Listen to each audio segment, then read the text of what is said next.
pot last last night night over coffee. Cling. Oh, this is exciting. We always having fun. I know, we're always having fun.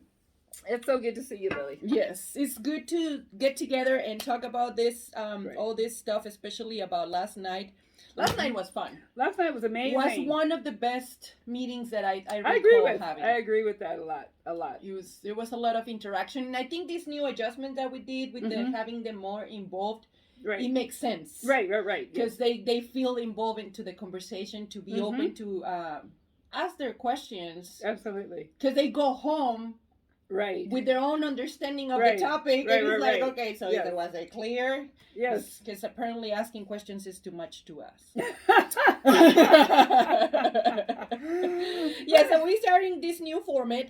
Hello. Hey. Hi. We want to make it more real, Right, and I think right. it makes sense. Mm-hmm. Because then there's people that plays the podcast while driving, Right. but there's people that is like, okay, so what exactly happens? And Right. that happened on our previous episode. Olivia asked that question. She said, oh, so it's good to see how you guys do it now. Right. Yeah, That's right. 'cause Yes, she's- that's right. She was our guest last time. Yes. That was so awesome. so she was like, oh, so this is how you guys, sounds like you guys are having a lot of fun, but like I didn't know how was the setting. Right. It's like, And we have a lot of voila. fun. So We have a this lot is of the fun. setting. We just This sit is down nice. and talk about stuff and have coffee Yes. in the meantime. And my cup says, enjoy your life every day. And this is my favorite cup. It's Taurus. All right, so last night we talked about something important, really important. Very important. And everybody suffers from it. It's a full addiction, Mm-hmm. and we all have that on us. Mm-hmm. Men, women, kids especially, that's Mhm. how it starts. Right. But we talk about codependency. Right. And you walked us through It it. is. It is an interesting subject. I have suffered from codependency, and I think, as I shared last night, almost anyone, I can't speak for all the people of the world, but anyone that is married to an addict, chances are they are the codependent. And one of the things that I found out in understanding my codependent addiction is that codependency is really rooted in control. Yeah. And see, that took me for a loop. I remember studying it years ago in our Bible study with our mentors. And they had a big old book on it. And I'm just like, okay, but I'm doing a good thing, right? I'm just helping you out. That's the mask. The mask. That's the mask. I'm just trying Right. to help. I'm just trying to help because it looks very altruistic on the Yeah. outside. But it really is rooted in control, because basically what you're doing something to try to control and manipulate another person. To get a response. Right. A favorable response. Yes, favorable response. Right. Yeah. So if I do this, then he'll do that. If I do this, if I say that, he'll do this, And codependence too, we're always trying to outthink the other person. Yes. Because we're trying to think, if I do this, then how's he going to respond, or how's she going to respond, and what's going to happen, or whatever. The other thing is, I realize, and I'm speaking from my own personal, you really lose yourself. You lose who you are in the process. Yeah. And I have found that, like, some of the people that I've been friends with, even female friends, I would really lose who I was in the relationship. Right. Because everything became about what they want, what they like, because it was about acceptance. Yeah. I needed to be accepted. I needed to be loved. So if I just kind of morph myself or mesh myself into them, then I'll have friends. Right. Or I'll be loved or whatever. But then all the time, though, my needs are going unmet. Yeah. And then when I decide I'm going to stand up and say, okay, this is what I want. If it happens to differ from what you want, then the friendship is gone. Right. And then I'm hurt again. I'm butthurt Yes. again. And it's like, oh my goodness, what did I do? What did I say? Note to self, don't stand up against your friend because it looks like, they're going to leave you or whatever. Yes. So it was interesting. And then looking for stories of codependency in the Bible was very interesting, because obviously there's no word codependency in the Bible. Right. But you do see some very codependent behaviors. And I talked about King David and, the situation with his children. Yeah. When one of the male children, took one of his sisters, for his own sexually. And it basically said David was angry, but he did nothing. Yeah. He did nothing. And so then one of the other brothers kind of took on the responsibility to create this revenge. He was going to deal with that brother that had taken his sister. But then he began to lose respect for his father too. You know, it's like that it makes me so angry. That makes me so frustrated. But I'm not gonna look at it. Right. If I don't look at it, it's not there. It's like it disappears. Exactly. David was a trip. He was, I know, man after God's own heart, though. I have questions, God. I have questions. And then, you know, then we also talked about another story involving David, Nabal and Abigail. You know, and her husband was a drunk, which we found out in the story. You know, he was a fool. His name Nabal meant fool, and you know he dissed David basically. You know, David asked for some help, and he said no. Get yours like I got mine, kind of the attitude. And so David was going to come take him out. And then the wife, you know, the servants of the house went to the wife. When they heard what was going to happen, the servants went to the wife, Abigail. So, which means that they had done that before. Right. Because their master was a fool. Nabal was a fool. And so they knew that they weren't going to get a healthy response out of him. So they go to the wife. She, you know, meets David halfway with the food and all the stuff that he wanted, and please excuse my husband, he's a fool, you know. And then when she finally told her husband rather what she had done, then he was so angry. In fact, it even said that he was drunk the night before. She wanted to talk to him the night before, but he was drunk. So when he sobered up, she told him, and he was so angry his heart turned to stone. Basically, he had a heart attack and died. You know, so codependent behaviors, I guess the bottom line is, they don't end up well for one or both parties that are involved. You think you're helping someone, but in the end, it's going to just be disastrous for you because you're never. And the other thing is, I realize, even from my own perspective, you never really. It's unfair to the one you're being codependent with because you're not really showing who you really are. You're not really standing up for you. You're not showing who you are. You're enmeshing yourself into this other person and so concentrated on their behavior. In fact, that's what I realized in my own self.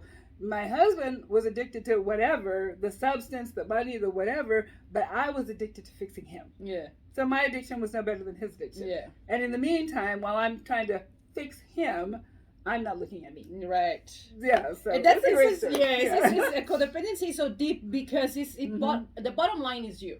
Right. The bottom line is you, and it's essentially being honest with yourself. But codependency is the relationship addiction. What that means is that's the first addiction that we adopt growing up. We learn, and this is we ask these questions. Did you grow up with a mom, a missing parent, or an angry parent that was always angry, and or were you the one that always tried to keep peace, or were you the head of the household as a child? Like meaning like you're the one, if you don't do things to keep the peace, if you're not the one that cleans, or you're not the one that feeds the other siblings, or take care of the house, or making sure that you're keeping the peace, then everything's fall apart. So all the responsibility fall on you growing up. Then there's a big chance that you're codependent. We asked these questions yesterday because it's essentially the bottom line is codependency is an addiction that starts early in life. And it's because you become addicted to another person. Meaning to whatever their reaction, you're there for them in whatever it looks like. And we're going to be we talk about science, and we talked about enabling behaviors like last night. We talk about essentially in relationships, I'm talking about two people. It can be husband and wife, can be friends, it can be a parent and a kid, or it can be you and your kids. So it's not necessarily in a marriage. Codependency shows even boss and employee. And the problem is we learn, it's a behavior and addiction that we learn early in life that carries on, and you're going to see it showing up in every aspect in your life with a lot of people around you. And that's where the problem is, because it's not balanced. So, and in this relationship, like you said, there's always a passive and an active, which the passive is the one that it's always trying to cater to this person. Because we lose ourselves in the process, and we have someone that we put in a pedestal that's next to God, or sometimes in our mind above God, because we don't believe in God, or because our spiritual being is not strong, we haven't had that connection strong. So we think that person it's better than anything else, and whatever they do, it's better than anything else. And I'm afraid to lose that person, because then what is going to be instead of, right? So we're so afraid to lose that. So everything we do, decisions that we make, belief systems that we have, even our identity, we tie it up to someone else. Right. And that's when you're the passive. Now, you can be the active person, and you can be the one that is that you have someone that is codependent you.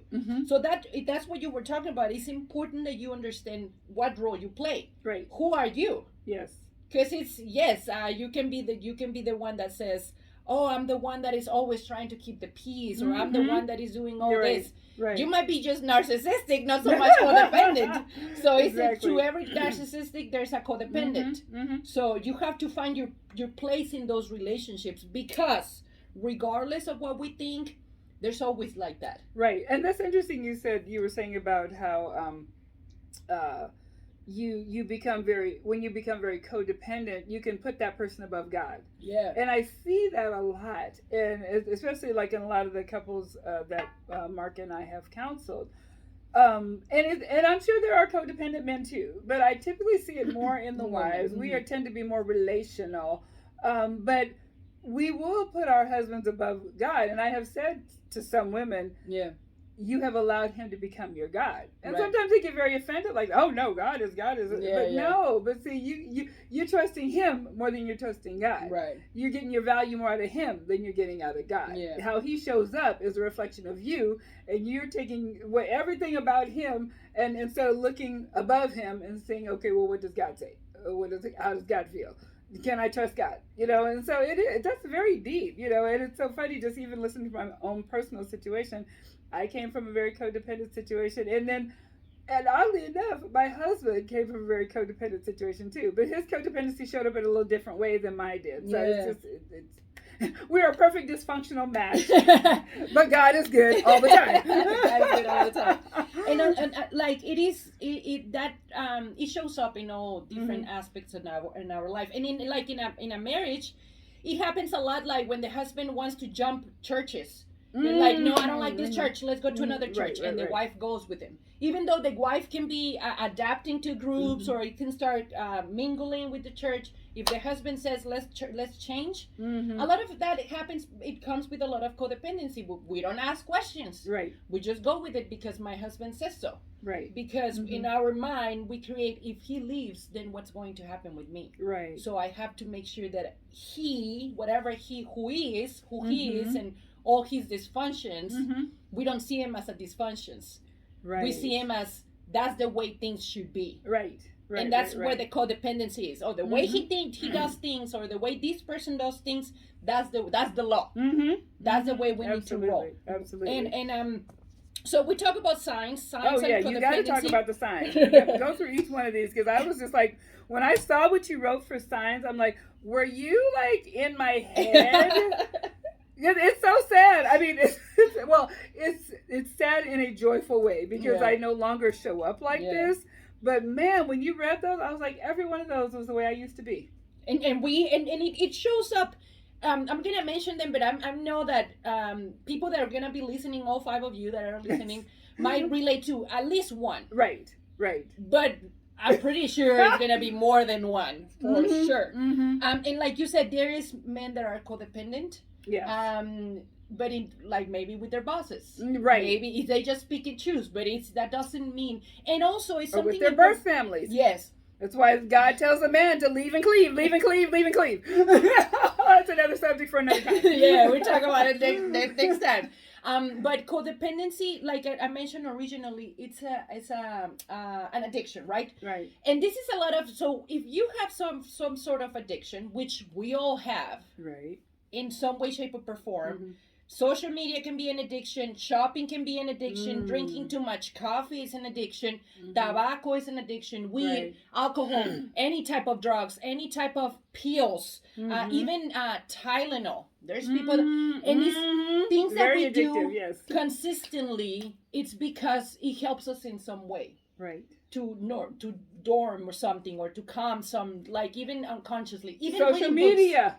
Social media. My husband was saying this the other day about the YouTube shorts or whatever's out there. It can become very addictive. It's addictive because it's like they're scrolling. It takes less than a minute. You go to the next one. You go to the next one. You go to the next one. By the Yeah. an hour has gone by and you've done Yes. absolutely nothing with your time. Netflix. Yes.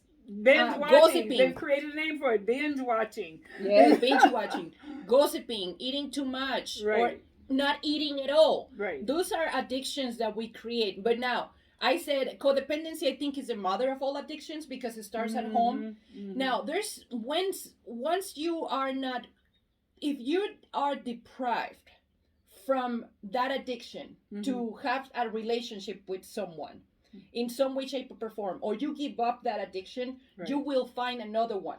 And that's how a lot of kids find themselves doing drugs early in time. Right. You know, my ex-husband, he started doing drugs when he was 12. Wow.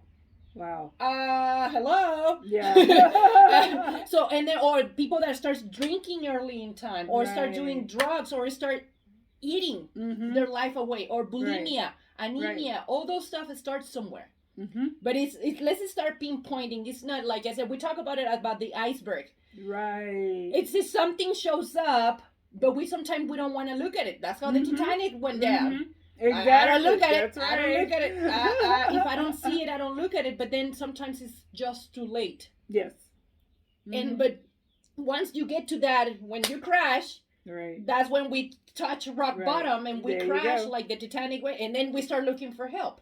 But that help is going to be looking under that iceberg. Right. What is really the problem? Yes. And really the problem always is talking about fears. It's important that in order to understand your addiction, whatever addiction is, we just taking addictions, we just changing addictions. Basically, that's what we do. We take one habit and we change it for another one. If you grow up trying to cater to your parents or to someone next to you in your family, and the opportunity was not given to you for some reason, so you change addictions. That's how we start early in life, become addicted to different situations. You need to really, if you have an addiction, you won't quit that addiction just by finding, if you have an addiction to spend money, and then when you don't spend money, you start doing something else, or you start gambling, or if you had an addiction to my dad smokes, but when he doesn't, when he tried to quit smoking, then he started eating a lot of sweets. Interesting. Yes, and he gains weight. We just change, and that's what a lot of things. You need to really understand your addiction and where they come from. Anyway, let's talk about the signs. Let's talk about the signs. The signs are important. These are the signs. You can relate to one of them or all of them. That's totally fine. So the signs. Just put Julie's name right at the top. Just go from there. But there is hope. Yes.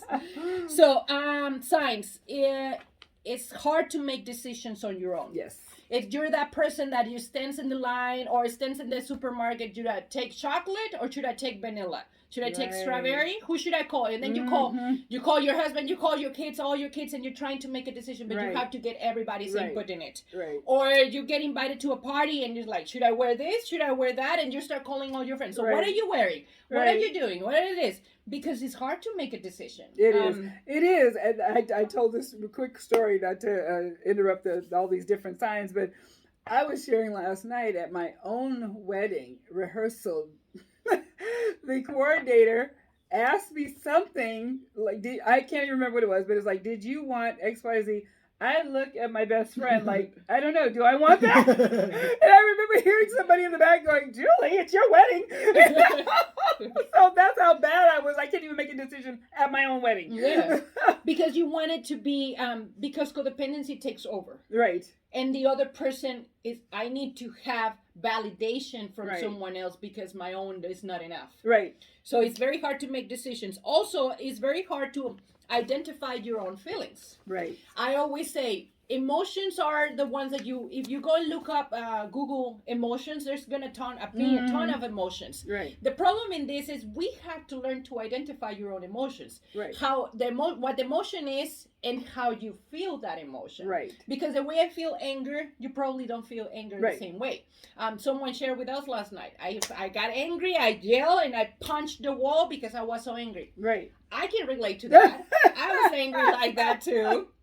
But there's people that right. when they feel angry, they internalize it. Yes. That's me. I'm more of an internalizer. I have an internal grumbling going on at all times. At least I used to anyway. So you it's better. And yeah, so but it can be really, really bad. Yes, it can be. So but it's important that you understand your emotions, because my emotions, we think that, however, this person, I forgot the name, but this person that we think that it's that we are codependent to, right? Our God, yes, our new God, right? We think that the emotions, the way they feel emotions, is the right way. That's correct. And we walk around in the world thinking that everything else is like this like person. That's correct. So if we see an expression similar, then we can relate.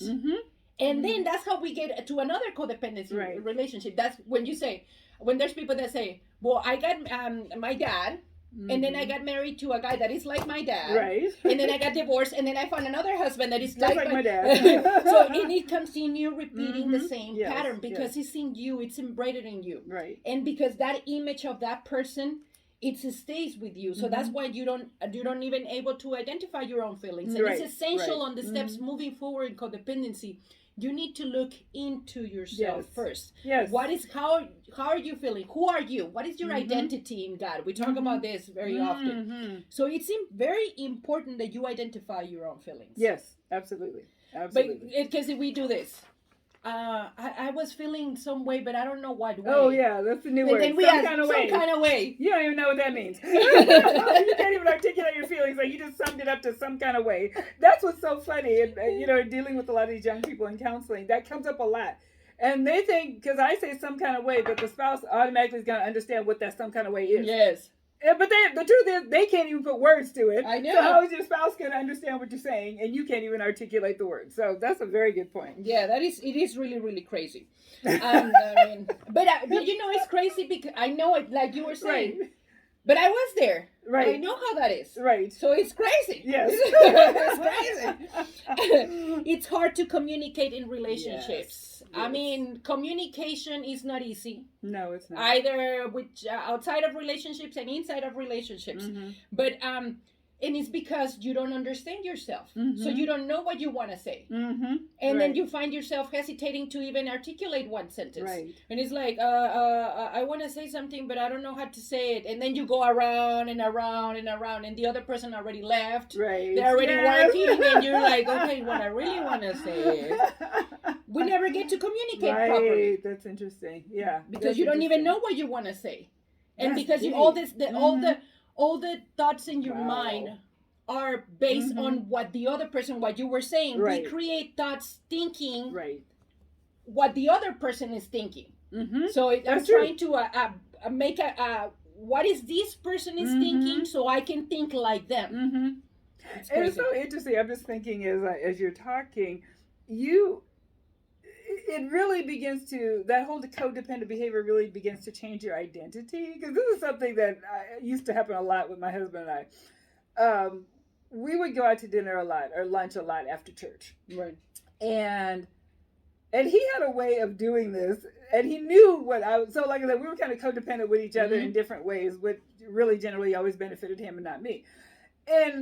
And I will pretty much eat anything. It could be Chinese, it could be Japanese, it could be Italian, it could be Mexican, it could be whatever, But then I started saying, oh, I'm easy, I'll go with anything. But then he would say, well, what do you want? Yeah. And I'd say, well, let's go do Chinese. Well, I was thinking about Italian. And then I'd be like, okay. And so he was manipulating me, asking me like he really cared about what I wanted. And because he knew my response was going to be, okay, whatever you want. Yeah. So I had to learn how to, and it's not, I'm just using that for a minor example because that's really not that big of a deal. But I had to learn how to say, no, we're going to go have Chinese, Well, look, if you're going to ask me and that's what I want, then we should be able to go with that. And for a codependent person, that's very hard because now you're taking a stand against someone that is used to getting their way. Yeah. And then there's the risk of, are they going to reject me? Are they going to not love me? And like I said, the lunch thing is a very simple example, but in bigger things, there's always that risk. Because of, like you said, everything is rooted in childhood, and it's a way that we get love and try to receive love, and It's a protection mechanism. Yeah. But it backfires. Yeah, it does. It just backfires. It's like a sword. What is it? It's a sword with two ends. Oh, a double-edged sword. Double-edged sword. Yes. That's, I mean, it's good to have it, but you can stab yourself with it too. Exactly. So comments like, oh, I had this and I've been thinking about this. So what do you think? And then someone... And the codependent is, I don't know, what do you think? You tell me what you think, and then I'll tell you what I think. I think what you think. So what about this? What do you think? I don't know. What do you think? That's crazy. Yeah, so that's, and you never get nowhere. That's just continue walking in circles. Yeah, so make sure that you think of this. It's so silly, but it's so true. I know. I have done that. I don't know. What do you think? Yes. What do you think? Okay. And then when that gets tired of it, right. It's like, okay, we get to an understanding, and then you go back. It's like you ask someone else, what we're doing. What do you think? Right. And then the cycle starts all over again. Exactly. It's crazy. Exactly. Lack of trust in yourself and poor self-esteem. Totally. The same thing. 100%. Yeah. Because you don't trust yourself to make decisions. Right. You trust someone else to make the decisions for you. Yes. Even though those decisions, I mean, you don't know that those decisions are the worst decisions because you want to put all the responsibility. That's part of the control that you were talking about. Yes. So you're making this decision, so I just roll with it. Right. Because I don't want it to be my fault if something goes bad. So I want to make sure that you make the decision because you're the perfect one, and whatever happens, it's your decision. Exactly. So I don't deal with that consequence. Exactly. We're afraid of the consequences. That's good. One part takes advantage, and the other part financially, emotionally, in many different ways. The other part, the narcissist part, is the one that is like, I need it. I mean, I need it, and they come with this manipulation technique because they know how you're gonna say, oh yes. That was a big one with us, the finances, because I was good at it, he was not so good at it. Thank God he's better at it, but would spend money, and then always had these very air quote legitimate reasons why he needed to spend money. And so what I got in the habit of doing, because all of his money, when he would swipe his card, would come out of a certain account. So I'm constantly putting money in the account, asking questions later, but putting money in the account. But he knew, because I was like, the thing I hated the most was wasting money. So when that $35 overdraft popped up, that would just about kill me, you know. But see, what I needed to learn early on, he was the one that was working. And if enough of those popped up, and I'd just be like, oh, well, look, we got all these, that was going to be this catalyst to make him change his behavior. But as long as I was doing the codependent thing and thinking, well, if I fix it, then he'll appreciate it, and then he won't do it again. But really, he needed to learn through a very painful way. Oh, look, half of your check has gone to like $35 overdraft charge, and how about that? That would have been the thing that made him lose. And what we were saying in the beginning is that the codependency allows the other person to keep from experiencing the consequences of their bad behavior. We want to keep them. It's like we want to hold them. It's like, no, don't fall. No, don't hit the ground. No, don't hit the ground. No, we need to let them hit the ground because that's the lesson that's going to teach them to not do it again. And we do that. That's how we do it. That's how it starts at home because we do that with our kids. Right. Oh no, he's gonna get in trouble. Right. And then if he gets in trouble, I'm going to get in trouble. So I don't want my kid to get in trouble. Right. So and then, or he's going to be late. Right. Or he didn't have the computer. Like it happened to me. It happened once when we were going to my my kid, and he said, "Oh, I don't have my computer." So I had to drive back, and the second time that happened, I said, "Well, that's your bad. Well, let's see consequences." Let's see how the teacher takes it. I bet he didn't do that no more. No more. Never. Right. So, but it's important that they learn the lesson. Exactly. Because then they're never going to learn, and they're going to grow up thinking that someone is going to bail them out. That's exactly right. That's exactly right. We just teach them that it's okay for someone else to save them. Exactly. So, and if it's not you, they will find someone. It will be somebody else. Yeah, because we'll leave our mama's house, and then we'll go find somebody else that will do the exact same thing, and it's going to be very dysfunctional and broken. Yep. Having fear of abandonment, obsessive need for approval. We talk about that. Oh my goodness. I'm so afraid that you're going to leave me, so I'm going to do whatever, even as crazy as it sounds, for you to stay with me. Right. So learn to love yourself first. That's it. Unhealthy dependence, even at your own cost. We do it all the time. I drop whatever is happening, whatever I'm doing, or whatever I told myself that I was gonna do because this person needs me. Right. Or all the money that I'm saving, I'm gonna give it to this person because he needs it, or she needs it. Right. Or because she crashed the car. Right. Or because she did this or whatever. Right.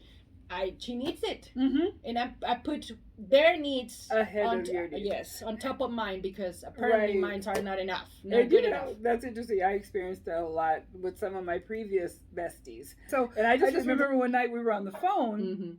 And she's just going on and on about her situation, 2.5 hours, her situation. And then I remember wanting to share something, and I was kind of upset anyway because I needed to get off the phone to do some other things, but I listened, and then I remember wanting to bring something up to her, and she was like, I'm just too tired now. I really can't have time to listen to that. I'm just like, I was like, but okay, I just listened to you for 2.5 hours, and what I wanted to say is what I really want to say, which is part of the problem with us as codependent. We don't know how to communicate. Right.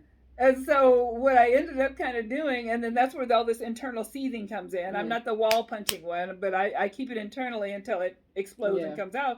And I remember kind of like joking with her at a meeting in front of some other people, but it really was kind of very mean-spirited, and I felt really bad about it, but I kind of felt like I got my internal revenge or whatever, but I mean, I knew it wasn't right. So I, of course, felt really bad about it, but that's part of the problem. We just don't know how to communicate because we're so busy trying to get their approval. We don't ever want to stand against them or disagree with them. And then we go with our needs unmet because, we're with somebody that, I don't know, doesn't really see it. I mean, yeah, it is real because if we suppress all our emotions, we learn to suppress all this stuff. Because, see, that's the thing. When we live with someone else's image and to live to their expectations, we forget about ourselves. Right. And we put it in a box, and we shove it in a box, and we shove it in a box, and we push it down until one day, because it's important that you recognize yourself, that you validate yourself, that you know who you are, and that you go out there and be who you are. But, and that's why there's a lot of people angry. Yes. Because they don't get to be themselves. Right. Because they live their lives with their husband's vision image. Or whatever image. Yes. In fact, I just was reminded about the 10 Commandments. The first commandment is, "Thou shalt have no other gods before you." And see, what we do is we make that person a god. Yeah. Like we talked earlier. We put that person above God, their needs, their wants, and we kind of become them. Instead of trying to become more like Christ, we start becoming more like them. Exactly. Yeah. That's exactly what codependency does. We try to turn into that person. Yes. So they like us. Yes. So they love us. So we talk about the exaggerated sense of responsibility for others' actions. Yes. Which is what happens. We try to make sure that whatever they do, they do it. We are there to cater to them. Right. Because we think it's our responsibility, their well-being. Right. And we walk around with that. We really try to bail them out of whatever situation because if they're not safe, we are not safe. Exactly. We are not taken care of. So that's basically, it's codependency. It's a way of taking care of yourself through someone else because we want, if he's happy, I'm going to be happy. Exactly. Yes. And that's where we put our happiness in hands of someone else. And it's kind of rough. It is. It's very dysfunctional. We're trying to control the system. Right. So yeah, codependency, this is going to be a rough podcast. But it's okay, because you know what? Satan is trying to stop this from happening because it's such a needed topic. Yes. It's so necessary because so many people deal with it. And until you can understand what it is, you can't fix it. I know. Or you think, like I said, I'm doing a good thing. I'm helping. I'm fixing. I'm helping. I'm fixing. Look, it was never your job to help and fix that to that level. Yeah. And I tell wives all the time, there's a very fine line between being a helpmeet to your husband and being codependent. Yeah. Codependent will run over them, will emasculate them, will seat them in a different seat that, they're not supposed to be in. Whereas being a helpmeet is going to come alongside and help elevate. So anyway, little marriage tip there. Yes. So codependency is rough, and we're struggling with all technology because, like you said, I think something doesn't want us to put the message out there. But all right, so let's talk about enabling behaviors. Okay. Codependency. What are the enabling behaviors? And I realized after talking to a lot of these women and sisters that we don't know what codependency is and how it looks like. Right. So let's talk about what enabling behavior is. Yes. One of the big ones is bailing your partner out or bailing that other person out in many different ways. If it's jail or if it's financially, emotionally, making an excuse for them. Right, yes. Bailing them out. You know that your husband comes and you're with your friend sitting, and then he comes home and he just starts slamming doors, and then he goes inside. Right. And your friend asks you, like, is everything okay? Oh, yeah, he's just fine. He just had a rough day. No! Do something. It's not normal to slam doors and act like that. Or there's people that make comments to be spiteful. Yes. To make and then we think it's like, oh, that's how she is. Yes. Oh, that's how that person is. Right. It's that's bailing them out. Excusing them the for bad behavior. Exactly. That's not okay. Yeah. So we need to make sure that we understand what is happening. Right. And that's one of the big enabling behavior. Giving them, or every time they call them from the police. I used to do this a lot. Okay. Collect calls. Right. Always pick that up you're paying for. Yes, exactly. So that's what it's at your own cost, at your own risk. Yes. And I used to pick up the phone, pay with my own money for the phone, for him to cuss me out over the phone. Right. And then hang up and be thinking it's my fault because he's talking to me like that. Right. So that's an enabling behavior. Another one is giving them another chance. Yes. He cheats. Okay, I'm going to give him another chance. Right. And then he cheats again. Okay, I'm going to give him another chance. Because he's really trying. He's really trying. The lies that we tell ourselves. Oh my goodness, the lies that we tell ourselves. He's really doing the work. Yes. No, he's not. It's like, money is a big issue for him, but he's really trying. That's the excuses that we create. Right. And we give him chances and another chance and another chance instead of allowing, hold him accountable, right, and help him to see that that's not right. But the thing is, we don't speak up. We don't say anything. Yes. Because it's we're okay. afraid he's gonna leave or whatever. Yeah. And the cycle he won't repeats. love me. He won't accept me. He'll reject me. So here we are all over again. All over again. Yes. Ignoring the problem. I don't look at it. Right. If I don't see it, it's not there. If I don't look at my bank statement, I won't see all those $35 overdraft charges. If I don't go to the doctor, I won't see what's wrong with me. Right. If I don't go and talk to my friend, she's not gonna tell me this. Or if I don't go and do this, we are so afraid to find out. Or you're just asking questions. Asking questions. I learned that years ago, and our mentor taught us the reason women don't ask hard questions is because if we don't know the answer, then we have to make a decision. We don't. And so we don't want to know the answer. Well, he probably really meant that when he did this. Yeah. No. No, he meant exactly what you thought he meant. but that's part of that lying to ourselves. Yeah. Because we're afraid of being rejected or whatever. It's part of the same vicious cycle, and ignoring the problem, it's one of the biggest one. Oh, that's the worst because I'm so afraid of the consequences or what can happen. And this is going back to the previous topics. These unrealistic expectations that we have, and if I don't look at it, it will go away. Right. Like, I'm so afraid to go get a mammogram because but then you know that something is not right. Exactly. So if you have a hint that something is not right, we just keep it quiet. I keep it to myself. I'm afraid to call it out because then it becomes a reality. Right. Or to know or find out. So it's best for you, codependent, to keep it to yourself. That's so interesting, though, you use the medical analogy, because generally, if we suspect there's something wrong, we will go have it checked out. But why is it we'll have a physical ailment checked out, but a relational ailment we'll just kind of like put the blinders on? And not everybody goes to the doctor to get it checked out. Yeah, you're right. That's very true. Because I know some people that is like, I'm so afraid to find out that something is wrong with me that I prefer not to look under that rock. Right. Yeah. Good point. Very good I'm point. so afraid that my husband will leave me that I don't want to ask him about the porn that I found. Yes. Oh, big one. Yes. Or I'm so afraid to ask him about the receipt that I found. Or, exactly. I mean, it's just we are so afraid to ask because we're not afraid to ask. We're afraid of the answer. Right. That the answer that we will get is not going to match with our expectations. Exactly. Yeah, and that's then the we conflict. find out the truth. Like I said, that we got to make a decision, and we don't want to do that. Yeah. Because we won't kill off anything that we need. Yes. If he has become your God, you're not going to kill him off. He's going to kill your addiction. He will kill you off eventually. Yeah. It's gonna, take you in some other places. Yeah. But yeah, it's not. So good. it's a rough good. topic. Accepting their excuse is they come with an excuse. Oh my Oh, I goodness. have to pay. I have to spend the $2,000 because it was for my car, or because whatever. They know how to get to manipulate. Oh, absolutely. This is like a pull and it's a pull like and a tag. pull me. Yes. Yeah. Type of game, and they know how to get you. Right. So, accept their excuses is something really bad to do. Thinking of what they say, even when it's crazy, and seeing it a possibility. We talked about this last night. Yes, There's wives, yes. I've seen it, where husbands come and ask them for something crazy, and then sign off on it. Oh, I've seen it more than once. Yes. That's so insane to me.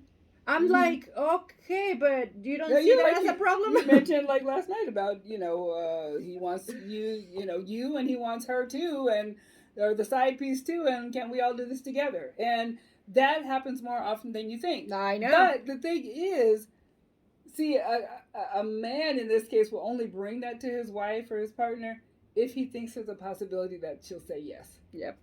See, so they sometimes know us better than we know ourselves. Yeah. Because somebody that is not going to tolerate that, that's not even going to cross their minds. Like, no, but they do that because they know how you think and they know they can get away with it. And it's really... It's sad. It's sad. It's unfortunate. It's very that sad. We compromise ourselves, but that's what the codependents do. Yeah. In varying levels. That's kind of an extreme side. Yeah. Not very uncommon, but kind of extreme. But then we compromise ourselves in other ways. Many different ways. Many different ways. Many different ways. Is like the type of cereal that you buy. Right. You're diabetic and you could buy the same cereal because of your kids or because your husband. I mean, simple little things like that. Yes. It sounds simple and it might sound stupid, but if you think about it, how stupid does it sound? Right. Like, how real is that? Because we do that. We codepend people's behaviors too. Exactly. Always trying to fix the problem. Always being the one that takes care of it. Oh, I'm sorry. I thought you were calling me. I was raising my hand. That was me. Because we do that. That was me. And we complain. There's people that comes and it's like, I'm the one that always doing this. I'm the one that is always. They come with a victim mentality. Yep. But you're the codependent one. Right. So it's good I'm for the people responsible one, and I'm the good one, and I'm doing all the hard work, and I'm doing all, and it's so interesting about that. We're always trying to fix the problem, but and it's counterintuitive to think that if I allow this person free reign to do whatever, that's actually going to fix the problem. That doesn't compute in our mind. Logically, it's like, no. Say that again. It's tricky, but it can work. All right, so those are the enabling behaviors, Yes. which are if one of them you see one of them, if you can relate to one of them, is to pay attention. Yes. Those yes, are yes, the yes. red signs. Red alert. Red flags. Red flags. Red flags. Red flags that are there telling Yes. you that something Yes, is not right. So it's important to pay attention Exactly. to that. And so how to change it? Let's talk about how to change it. Go to your scripture. Go to the scripture that really resonate with you. And especially for this topic, Romans 12:2, that's the one that always calls my name. We need to change this right mind. here. We need to renew your mind so Yes. things can start getting in place. And renewing your mind is not doing what Lily told you to do. Right, exactly. This doesn't work like that. It's really looking into yourself. Yes. Lily told me that I have to be stronger. Right. No. And then stronger for some people is like lifting weights. Or for some people is just saying things bluntly. Right. No. Yes. It's really doing your work and looking into yourself and recognizing and really discovering what your gifts and what's your purpose through God, with God's help, and really understand who you are, what you want, and what you really need. Yes. That's what doing the work is. Absolutely. And that's what renewing your mind is. So look for the scripture that really resonates with you, that is going to help you to stay grounded and hold you accountable. Another way is do constant self-evaluations, self-awareness. Yes. Companies meet quarterly. Right. And there's companies that meet once a month. Why do they do this? Right. Because there's things always changing. Exactly. There's always something happening. There's always something changing. So we need to take a moment, take a break. Okay, let's do an evaluation. What's happening right now? Right. And it's always something, especially about yourself. You have to do this every single day. But if you don't do it every single day, make sure that you at least check with you once every week. Once a week, yes, absolutely. So you know where you are, how you're feeling, what are your emotions going through. All that stuff. So constant self-evaluations. And then when someone asks you for something, or you have a decision to make, or you're facing choices in your life, there's 3 questions that we put in there that is very important for us and to this ask. Is good. You got to listen to this, all 5 of you out there. Pay attention. Question number 1, always ask yourself, why am I doing this? We talked about last night about honesty and transparency and how to stay grounded. So why am I doing this? When your husband asks you to do something, crazy or not crazy, ask yourself, if you say you agreed to it, before, when you're already looking into saying yes to it. Before you make any type of decision, before you say yes or no, it's important that you step back, give yourself some time. And last night we talked about this.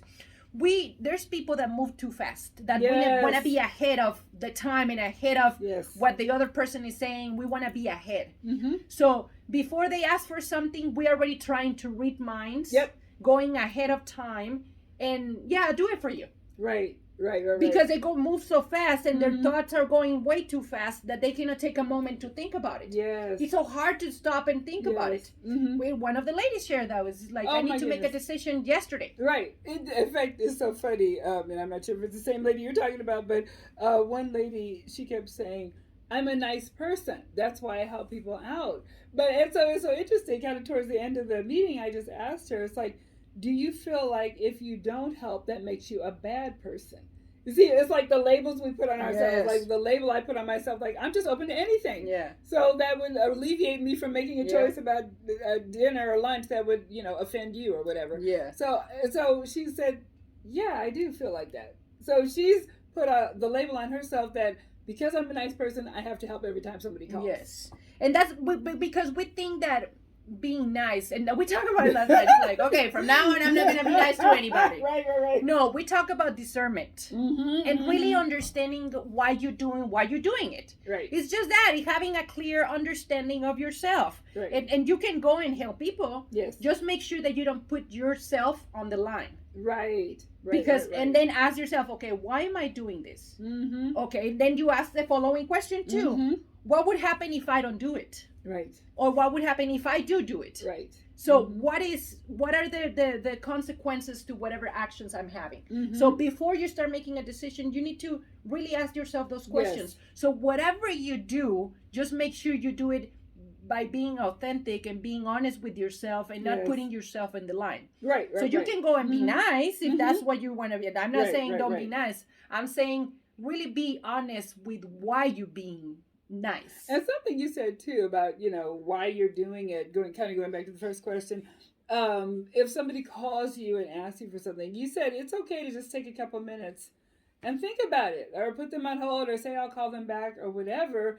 Think about how is that going to interrupt your day? Is this critical? Is this crucial? Am I just being nice, or or am I codepending the situation, or whatever? Really think about it, because that is, like you said, when we speak too fast or commit too fast.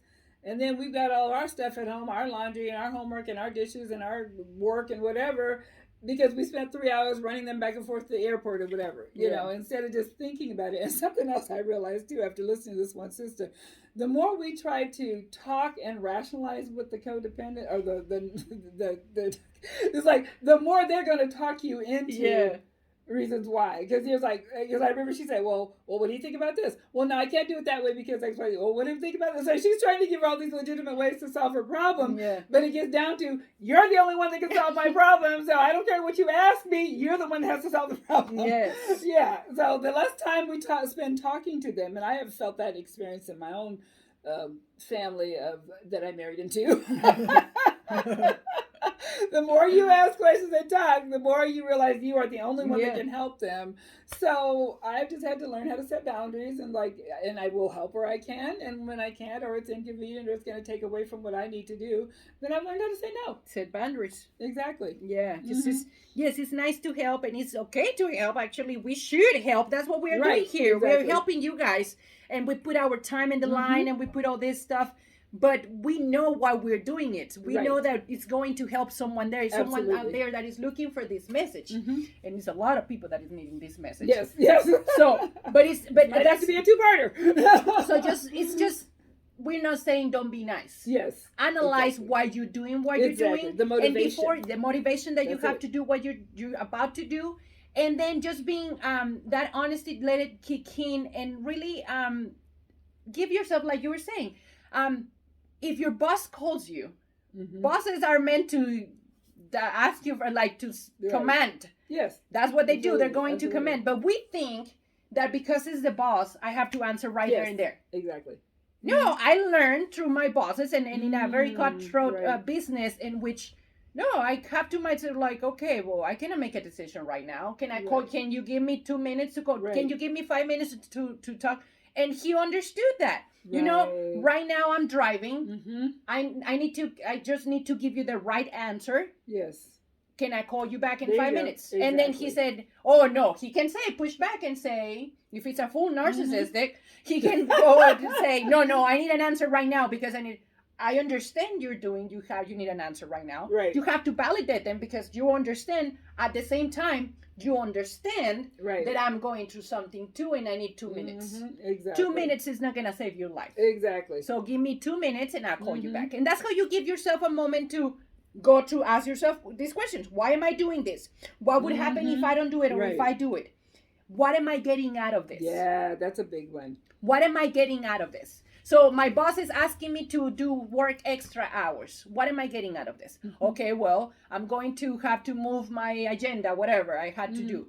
I'm going to get paid more. Right. But deep inside is, my boss is going to be happy with me. Yes. If I do it. Yes. So you see how that's the driver. That's a motivation factor. Right. If I do this for my boss, regardless if I get paid more, regardless of all this stuff, because now I'm going to be in his good side. And next time he's going to consider me. Right. See, that's being honest. Yes. So what is the motivating factor for you to do that is pushing you to say yes or to say no to one scenario? Right. So we need that's to be really honest. Very, very good questions. We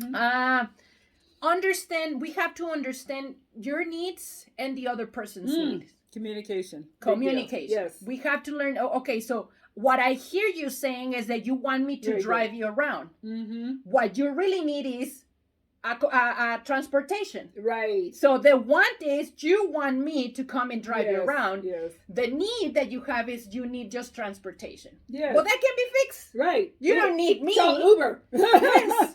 You don't need me. Exactly. What you need is transportation. I'm just that chain that is connecting your need with your want. It's interesting, but the reality is, if I just say, for the codependent, if I'm saying, oh, you just really need transportation, then what I interpret is that then you really don't need me. Yeah. And see, for codependent people, that's like the worst thing. That's like, you might as well kill us. So we'll do it in hopes of thinking that if I do this, they'll like me more. But really, like you said, ask the questions. Because you need to find out, do you really want to be with me or you just need my car? But now when you ask that question and you're keeping it honest, now you know, and let's say you go and do it. But you're honest while you're doing it. Right. Yeah. Okay, so I'm driving her because although I understand she doesn't need me, I need her to be my friend. Right. Yeah. So that's honest. And I respect that. That's going to help you get out of the codependency. So I respect you being honest. I mean, all this. You don't lie to yourself. Exactly. So at least you're keeping it real. Yeah. And you're exactly. going full force and saying, accepting the consequences of your Right. behavior. And see, that's the thing that'll make you come out of it. When you Yes. say that enough times, oh, they didn't really want to be with me. They just wanted my car. Or she just wanted a place to stay. She didn't really want to hang out with me. She just didn't want to have to pay Hilton, $175 a night. She wanted to stay here with me and stay here for free. Yeah. So it's that you can make your own choices. And I always say, we always have choices. I don't want to hear, what choice did I have? Because we always have my choices. goodness. Yes. I hear that. The codependence mantra, I'm the only one. No one else can do it with me. I had to do it. I had no choice. Yeah, I had no choice. We always have choices, and we always have the opportunity to give people choices too. Yes. So, it's not about solving other people's problems. It's allowing them. Our work starts when we process ourselves. We know who we are, and we give people options, so they can solve their own problem. Exactly. Mm-hmm. See, but that's what we don't understand. We go around trying to solve people's problems, and like, for example, I gave her options. I told her that she can do this or she can do that. Mm-hmm. Okay, and then what happened? I end up driving her. Okay. So you have to allow them for them. So here are your options that that will solve your need problems. Right. What you need, you pick and choose. Yes. And you hold yourself accountable. There you go. But we don't do that. But we just have to do the work little by little. But that's essentially the process. How the process should be: communicate, understand the wants and the needs, allowing you to see the wants and the needs and the options that you have, and you make your choice. Right. You make your decisions. Exactly. So that way they don't blame us. And in the long run, even though it might be scary at first to kind of stand for yourself, in the long run, it's going to pay, because you're going to weed yourself out of the people that really are not for you. Yep. Like the young lady was talking about last night, how, when she began to kind of come out of her addiction, her old back in the day hood friends, that were in it with her were still trying to call her and like, oh girl, come on, let's go. And so she had to take a stand, and she said it hurt. Because those were her ride or dies. But see, when God's trying to elevate you somewhere else, you can't take everybody with you. Yeah. And I just thought that was such a beautiful thing. I was so proud of her, for being one of our new students. But she's obviously gotten some good help from somebody else. Acquaintances are not friends. There you go. And we have to be really very discerning with that. Because our true friend will want something that they don't want for themselves. That's right. So, but if your friend doesn't understand that it's an addiction, then that will help you at the long run, because then they don't understand they're having a problem. So how they're going to help you with your own problems? Right. So it doesn't mean that you have to live them forever. Right. Maybe later on in the future that she will understand, and she will do her process as well. Exactly. Maybe not, but right now you have to look at after the best that is for you. And that's hanging out with the people that is going to help you going up. Right. Instead of going down. Exactly. So that's look for the people that you hang out. And on that note is, when you don't have that discernment and you don't know what to do, you have to find accountability. That's right. Get sisters, let's get together. Right. That's why we do this. Together. Get around some people that can support you. Community, sharing, staying together. That's where it's at. Because I might not have the answers, and I don't know what to do, and I'm so confused. Clarity, not having clarity is one of the biggest issues. And you on your own, if that didn't help you for the past 40 years, that's not going to just turn on in there, right? So if you don't have the right answers, you don't know what to do, you feel confused, you need to get close to someone that can help you with the discernment. Exactly. And we are here to help. Absolutely. That, and then we talk about, if it sounds crazy, it probably is crazy. So do not rely on your own understanding. There you go. Talk to someone else. Run that by somebody else. Yeah. And last but not least, don't succumb to the fears. Fears are there to you think of fears as tools that are there to teach you something. So when you look into them and when you pay attention to what your real fears are, everything start getting in place. So use them to help you. Yeah. Don't use them to put you in a dark space and to have negative thoughts. To keep you bound. So use your fears to push you forward. Right. So lying to yourself won't help. Trying to trying to convince yourself won't help. Right. Doing what you don't want to do won't help. Right. Keeping it real and being honest and transparent, that will help. And I know that because I've been there, and I know you've been there. Right, so we know what we're talking about because we have been there. And because we listen to a lot of people talking about the same. And once they come to the reality that being honest helps, that's when they start flourishing. That's when they start growing.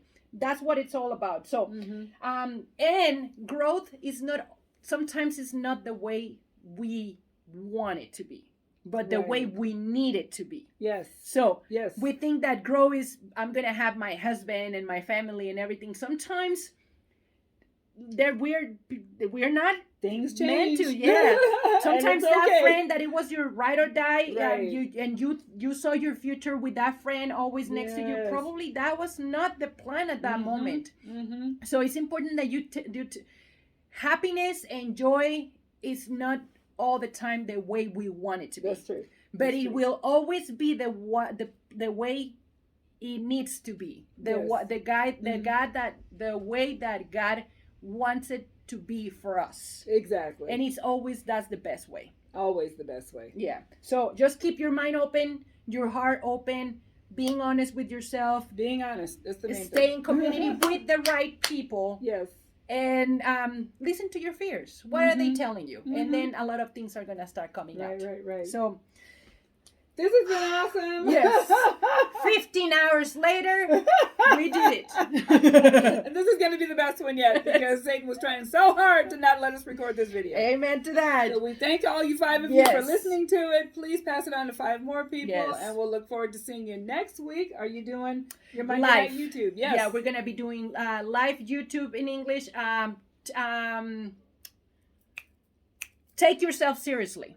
It's a topic from last semester from the Ripple, but this time I'm going to be just talking about that. And then Wednesday, so that's Monday, and then Wednesday I'm going to be doing it in Spanish. Yes, absolutely. And then this Friday you guys have marriage ministry. This Friday we have marriage ministry. My husband and I are doing marriage ministry online. We'll get you that information online and in person. So if you want to come and be hugged, we're there for you. Yes. And then following Friday, wives. Angry wives. Ministry. Angry wives. Angry wives. We're going to get less angry.